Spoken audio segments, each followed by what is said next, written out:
You guys, I have too much on the go. I'm too busy to start my exercise routine. I know it's good for my body and my ADHD, but I literally have no time and mental space to make it happen. What do I do?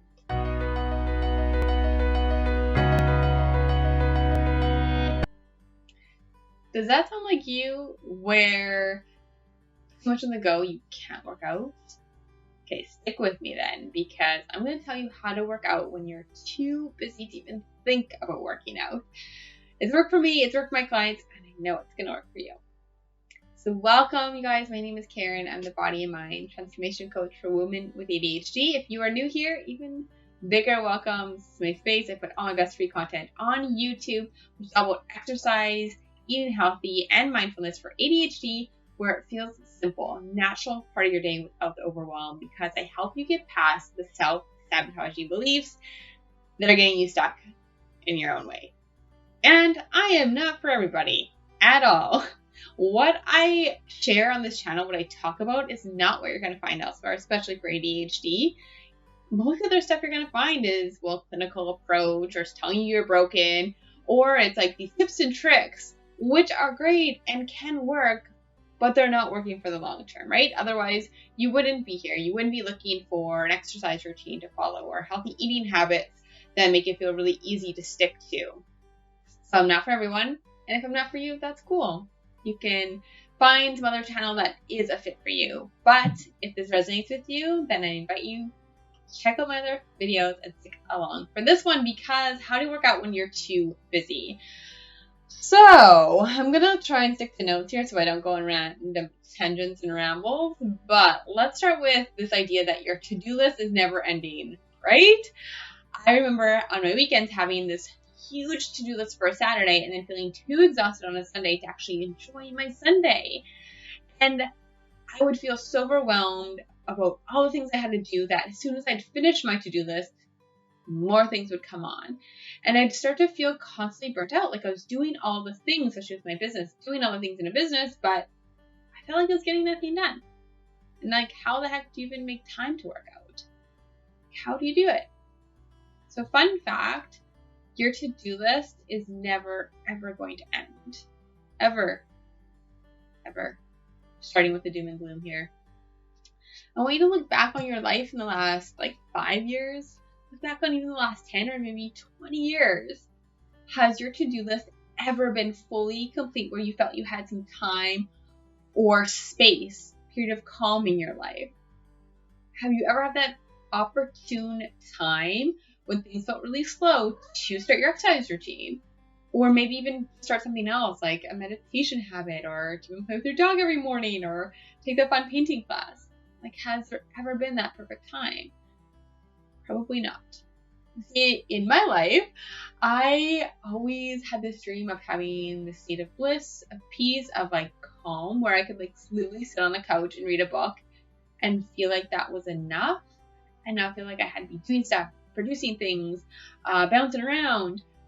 I wanted those weekends where I could enjoy a slow, leisurely Saturday morning and a slow, leisurely Sunday morning without feeling exhausted or feeling like there's 5,000 things I had to do that didn't sound fun to do. And what I realized was that I was continually doing that all the time. So what I wanted to achieve, this bliss, this state, this life of intention where I'd work out because it felt really good. I'd eat healthy because that also felt really good. I'd do things that would light up my soul. All of those things weren't going to happen because I wasn't taking change or wasn't making change to make it happen. If you don't change your current scenario, what you want isn't going to come. So if you're constantly feeling so busy that you don't have time to work out, if you don't change that now, you're never going to have time to work out. Ever. Oh, I just laid down the law there. Some doom and gloom. Oh, stick with me, guys. I'll show you how to start to change stuff in your current reality so you can have time to work out or feel like you have time to work out. So the first thing you want to do, number one, where are you going to start? I want you to write this down or just visualize the life that you want. Where do you see yourself? How does that feel? Maybe it is like working out every day and it's really just feeling fun and flowy and very intuitive, and maybe there's lots of space in your day. You have this beautiful morning routine, beautiful night routine. You're meeting up with your regular run group. You're eating foods that just feel really good and fuel your body. How does it feel? What does that look like? And I want you to trust that you can have it. Just spend 15 minutes doing this. Yeah. So now that we know where you're going, the life you want to create, the next thing I want you to do, take an inventory of your life right now. What are the major time sucks of your life? Write those down. And do those things bring you joy? So if you look at your life, you're like, okay, well, I have chores, keeping my house clean, feeding my dog, playing with my dog, feeding my kids, making my food for the week. What else? Doing laundry. I have to get groceries, whatever comes to mind. Maybe it's calling friends, making sure that I'm doing XYZ and ABC. Write them all down. Now, do they bring you joy? Or do they serve your mind, or do they serve your body? And really ask yourself these things. If you're getting groceries does not serve my mind, my body, or bring me joy, that's okay.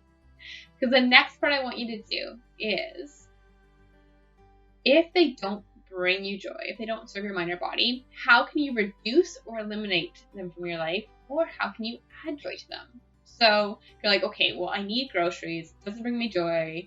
Doesn't serve my body or mind. What can you do? Well, can you get grocery delivery? That's reducing the task of it. Can you get someone else to get you groceries? Or can it bring you joy? Maybe you really love cooking, but you haven't been spending much time doing that. What if you spent a couple nights during the week making your favorite dishes? So now going grocery shopping is actually really fun because you're shopping for these cool random ingredients for the dishes you're going to create.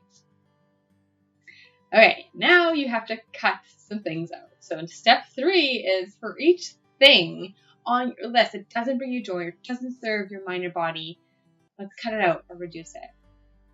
And I want you to cut it out or reduce it for 14 days. And now, as you write down what things you're cutting out, you're going to be panicking. So the next part is, write down what's the worst that could happen. Over those 14 days, if you cut that out or reduce it, what's the worst that can happen? Next question, how can you be perfectly okay with that?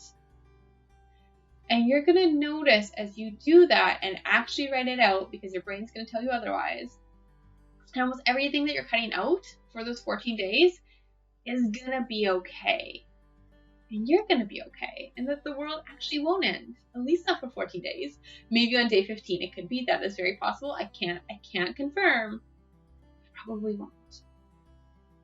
So in the last couple months, I've slipped on my fitness system because I had so many other things that had to get done first, which actually led to this nasty cycle of having more tasks pile up, such as chores, admin work in my business, even just messaging friends and social outings and stuff that weren't serving me.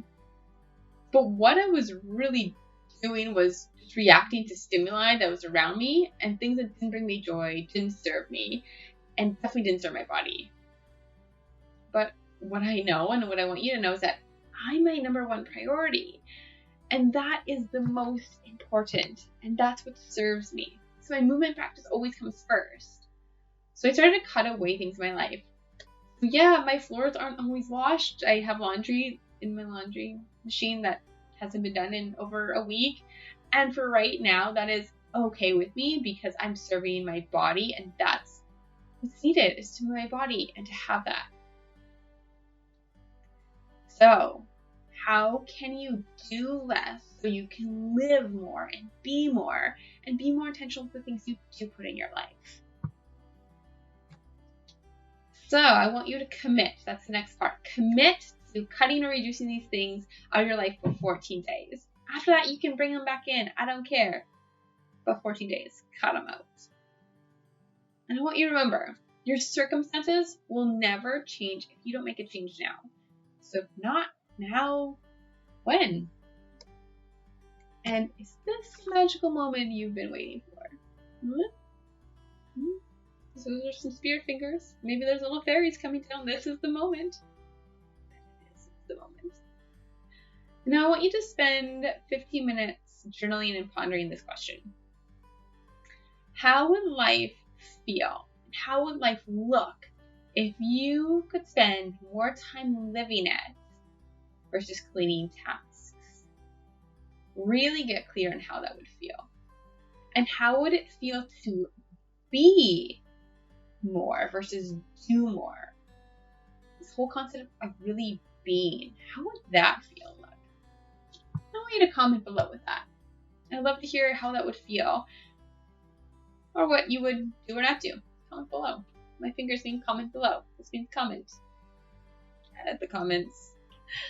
And finally, guys, if you're open to making even the smallest change, a baby step if you want, just an itty bitty step, then I invite you to the ADHD Wellness Community. It's where myself and the community will help you slowly walk forward towards a life with less overwhelm, a more intentional living where you feel proactive and have the intention to put you and your body first. Yeah, we're going to show you how to make exercise a simple part of your day, along with other healthy routines like morning and night routines and healthy eating habits. It is a nice entryway into a life focused on wellness and focused on you without, the price tag, without the huge commitment. But you also get that support and connection and 4 live coaching calls with myself every month, which is pretty damn amazing. I mean, who doesn't want more sarcasm and jokes? And my cat Luna, who's just sitting down here. You can't see her, but she's there. I promise she's there. Okay, guys, I'm going to link below details on how to sign up for the wellness community and other ways to work with me. And of course, please subscribe. Like I said, I'm not for everyone. And maybe I'm not for you, but I could be for your friend, your neighbor, that coworker, that acquaintance who does have ADHD or thinks they do and could really benefit from and use this information. So subscribe. It helps me reach them, and it means a lot. I'll see you next time.